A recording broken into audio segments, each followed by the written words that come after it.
Bom dia a todos. É um prazer estar aqui. Agradecer à Secretaria, ao SADEC.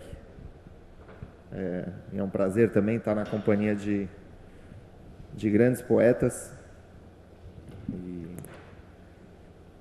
nesse clima, essa serra, né? Friozinho, embora não esteja tão frio assim, né? Eu queria começar conversando com o Tarso, né? Tarso é um poeta que eu conheço, já é um amigo de um tempo já, de batalhas compartilhadas aí. E, na verdade, dizer, né? O Heitor falou, Tarso é de Santo André, formado em Direito, especialista em Marx, né? Teoria marxista e tal. Queria começar perguntando um pouco sobre essa origem, sobre essa formação do Tarso e de como que isso se inscreve na tua poesia, Tarso. Beleza. Bom dia. Obrigado a todos que vieram ouvir essa conversa sobre poesia de manhã cedo, no sábado aqui. Agradecer também a organização do evento, ao Heitor, na pessoa do Heitor, né, o curador, pelo convite. Dizer que é um prazer reencontrar nossos colegas aqui, Tiago, Carlito, Micheline, para conversar sobre poesia. Eu já vinha meio preparando o que eu ia dizer aqui, não que isso signifique grande coisa, mas eu falei, quando chegar lá, o Carlitos vai ter sempre a ideia que ele costuma ter de falar, você fala primeiro, né? E não demorou 2 minutos para que ele falasse isso. Ele falou, você quebra o gelo, né? Missão inglória de quebrar o gelo. E eu vinha pensando sobre o tema geral da mesa, né? E principalmente na relação com a proposta do evento esse ano, né? Sobre a curadoria do Heitor. Essa ideia das paisagens e, de certo modo, de como a literatura hoje se relaciona com a realidade, né? Com a nossa realidade. O que a literatura é capaz de fazer para que a gente conheça, ou entenda, ou não entenda, mas pelo menos consiga perceber um pouco melhor o que se passa ao nosso redor, né? Essa é a ideia da paisagem. E, obviamente, trazendo isso para a minha experiência particular, para os livros que eu escrevi até aqui, e principalmente porque eu vou pensando em escrever, tento ainda fazer, né? E se tem um eixo comum nessas minhas preocupações todas, né, como o Tiago apontou aqui, não só literárias, né, mas das coisas que eu estudo na minha área de pesquisa e tudo isso, é até estranho falar dessa coisa num lugar tão aprazível quanto São Francisco Xavier, né, assim, porque eu acho que poesia vem do atrito, né, assim, já é antiga a ideia de que a poesia vem do espanto, né, mas a gente tem que se perguntar, espanto do quê? Né? O meu espanto particular é com relação às coisas que estão deixando de ser, né? Com as coisas que estão se transformando e normalmente se transformando por meio do atrito, do confronto, do conflito com coisas que são o seu contrário, né? Então, eu teria que ficar muito tempo aqui, por exemplo, em São Francisco Xavier, para poder escrever um poema sobre alguma coisa daqui, né? Porque num ambiente de harmonia, num ambiente em que as coisas estão mais perto da sua natureza, eu acho muito difícil achar poesia, no meu caso particular. Há muitos poetas, a gente sabe disso, né? Há os poetas do locus amenus, né? Assim, do lugar aprazível, né? Que fazem poesia, acham que a vida se revela nesses lugares. Eu penso o contrário, eu acho que, no meu caso particular, a poesia vem do atrito, vem daquilo que está, digamos,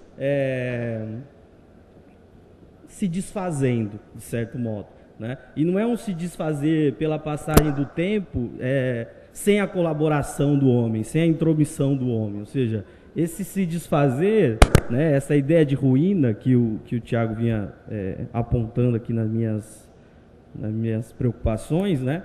Ela é uma ruína construída por nós mesmos, né? Assim, isso talvez seja difícil de identificar. A forma como nós nos relacionamos entre nós e com o mundo, com a natureza, com os outros, né? A nossa passagem pelas cidades, né? E talvez por isso a cidade seja o lugar ideal desses conflitos, ou seja, numa cidade qualquer, mesmo que eu não conheça, uma cidade típica, né, grande, as cidades urbanas conflituosas, caóticas, como as que eu tenho frequentado diariamente, São Paulo, São Bernardo, Santo André, as cidades da grande São Paulo, né? Ali é muito fácil encontrar poesia nessas cidades. Não que isso se reverta em grandes poemas ou numa quantidade muito grande de poesia, mas é muito fácil encontrar poesia, porque é o lugar do atrito, é o lugar em que as coisas estão o tempo todo sendo colocadas à prova, né? O nosso pertencimento a essas cidades é colocado à prova. E eu falei, vou chegar lá, o Carlito vai dizer para o senhor primeiro a falar, o que eu tenho para falar é mais ou menos isso, então eu tenho que preencher o tempo. E para preencher o tempo, eu vou ler um poema. Primeiro, um poema que dizem que não é meu, tem sido atribuído ao Drummond, mas eu sou o autor. Vamos lá. E é um poema que eu acho que fala exatamente disso. Assim, se eu tivesse que escolher um poema de alguém que revela uma poética que eu sinto como pessoal, que eu falo, aqui está uma poética, explica a minha própria poesia, ou a forma como eu me sinto para escrever poesia, eu acho que ele está aqui. É um poeminha do Drummond, do livro A Rosa do Povo, um livro que eu acho que todos aqui conhecem, né? Chama O Medo, né? O livro lançado no final da Segunda Guerra, não por acaso ele tem esse clima pesado. E na obra do Drummond, uma coisa também muito peculiar para ligar com a minha experiência pessoal. É um poema em que ele cita a cidade de São Paulo, né? Vamos lá. Em verdade temos medo, nascemos escuro, as existências são poucas, carteiro, ditador, soldado, nosso destino incompleto. E fomos educados para o medo, cheiramos flores de medo, vestimos panos de medo, vermelhos rios vadiamos. Somos apenas uns homens e a natureza traiu-nos. Há as árvores, as fábricas, doenças galopantes, fomes. Refugiamo-nos no amor, este célebre sentimento, e o amor faltou. Chovia, ventava, fazia frio em São Paulo. Fazia frio em São Paulo, nevava. O medo, com sua capa, nos dissimula e nos berça. Fiquei com medo de ti, meu companheiro moreno, de nós, de vós e de tudo. Estou com medo da honra. Assim nos criam burgueses, nosso caminho traçado. Por que morrer em conjunto? E se todos nós vivêssemos? Vem, harmonia do medo, vem, ó terror das estradas, susto na noite, receio de águas poluídas, muletas do homem só, ajudai-nos, lentos poderes do láudano. Até a canção medrosa se parte, se transe e cala-se.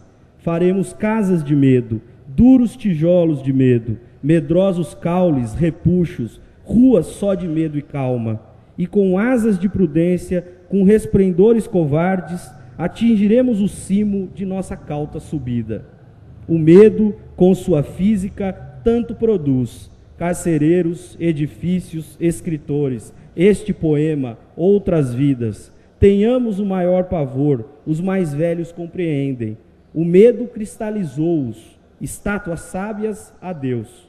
Adeus, vamos para a frente, recuando de olhos acesos. Nossos filhos tão felizes, fiéis herdeiros do medo, eles povoam a cidade.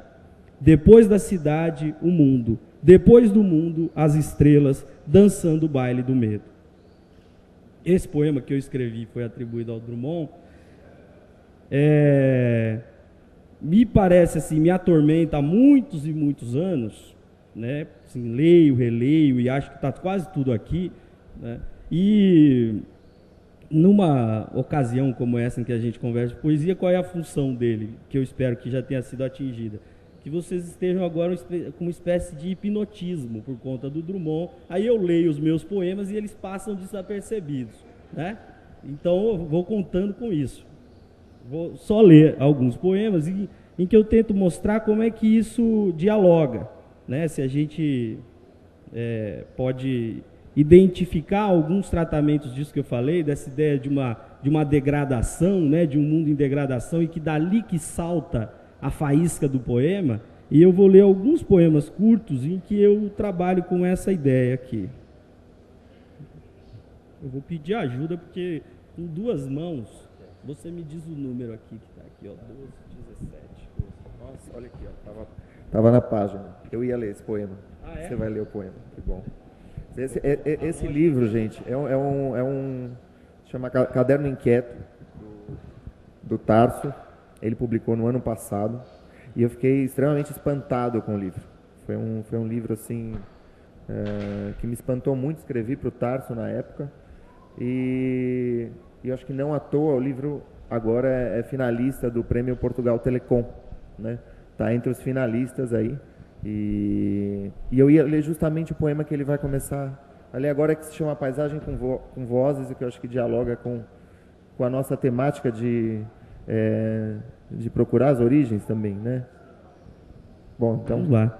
Paisagem com Vozes. Os loucos do bairro tragam a tarde e não se abalam. Não há em seus gritos qualquer sinal de que desistam. Daqui, deste ponto, é possível distinguir as cores, compondo o horizonte cortado pelo metal dos carros. Vai raiva também na receita, desfeita e certo receio. Cada parte do que somos some aos poucos conosco.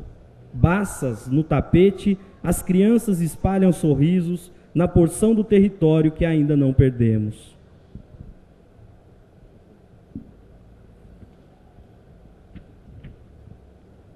Metal. A cada dia, um pouco da mão fica nas alavancas. Os cabelos incorporam as engrenagens, renascem os seus dentes nas roldanas. Manivelas instigam e depois sugam seus músculos. A boca da máquina cospe braços, pernas, grita sua canção monótona.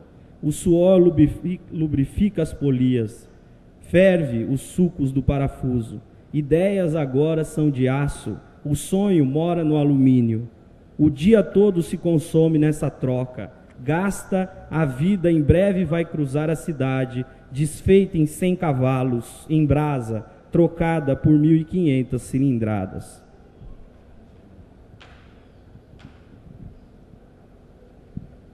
Ainda falta um rádio que dissesse não mais, notícias que caíssem como luva, ou nossa mão imensa acolher os prédios da paisagem.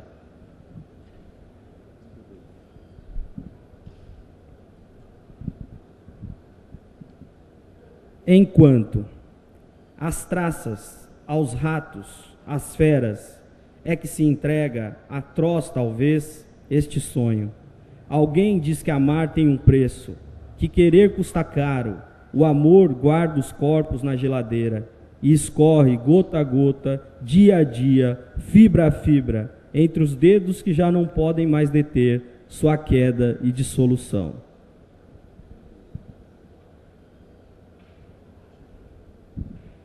Para terminar, azul. Estranhos percebo nossos dias. Tempo de fingir que não, que sim. Tempo de cadeados em latas de lixo, lanças nos muros, nas praças, na boca, bombas lacrimogêneas, gritos, despejos, tempo de grades na alma e nas janelas, tempo de falar de futuro nos bancos, tempo de não falar do passado, tempo de arder tudo que vai entre a lua e este pedaço de carne. Obrigado.